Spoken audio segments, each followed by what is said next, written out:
tentang pengadaan PJUTS atau penerangan jalan umum tenaga surya di Direktorat Jenderal Energi Baru Terbarukan dan Konversi Energi Kementerian ESDM yang dimenangkan oleh PT Line Industri untuk wilayah tengah tahun anggaran 2020 senilai kontrak 108.997.596.000. Proses penyidikan dimulai 24 Januari 2023 persangkaan pasal 2 dan pasal 3 junto 55 Undang-Undang Tipikor. Penyidik telah menetapkan 3 tersangka.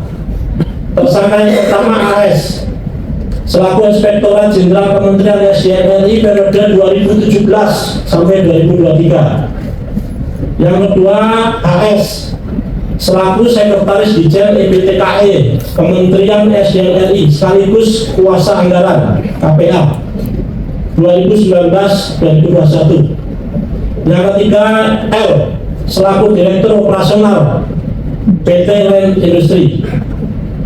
Kasus posisi yang pertama, tahun 2020 Kementerian SDM RI melalui Direktorat Jenderal Energi Baru Terbarukan dan Konversi Energi (EPTKE) melakukan pengadaan lelang untuk pekerjaan pemasangan penerangan jalan umum tenaga surya atau PJUTS wilayah tengah tahun 2020 sebanyak 6.835 unit yang tersebar di 7 provinsi dengan anggaran 108.997.596.000. Setidak-tidaknya pada tahun 2020 sebelum pelaksanaan lelang, sebelum pelaksanaan lelang, tersangka AS selaku Inspektorat Jenderal Kementerian SDM RI telah melakukan pemufakatan melalui saudara S dengan tersangka L selaku calon penyedia dari PT Line Industri untuk memenangkan PT Line Industri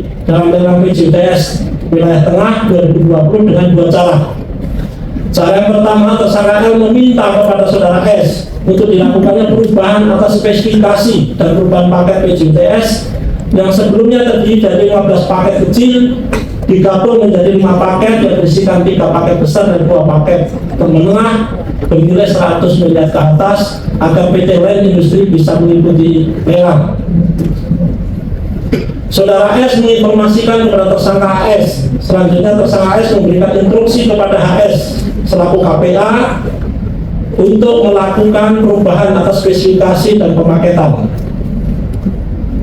Bulan April sampai dengan Juni pelaksanaan lelang, panitia pengadaan PJUTS wilayah tengah 2020 telah menyatakan bahwa PT Line Industri gugur kepada tersangka AS.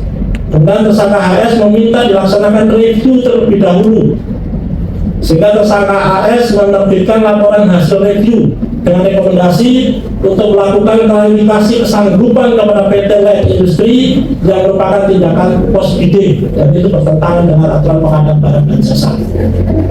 9 Juni 2020, panitia pengadaan PJUTS meloloskan dan memenangkan PT Line Industri meskipun tidak memenuhi syarat teknis setelah dilakukan post bidding.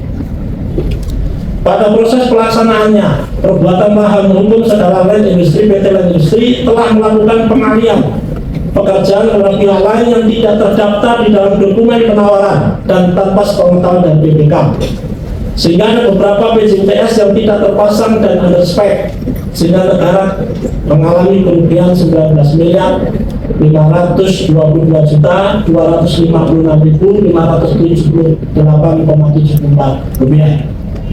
Hasil penghitungan kerugian keuangan negara yang tadi saya sebutkan itu telah kita terima senilai 19 miliar, 5.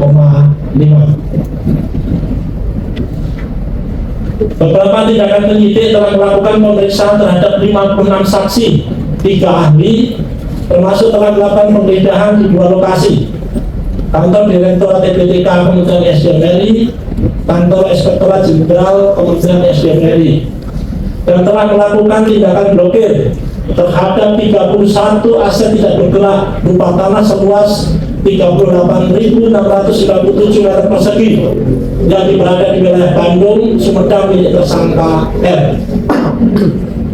Selain itu, saat ini masih dalam proses sudah aset recovery untuk aset yang lain sedang berproses yang dilakukan oleh penyidik.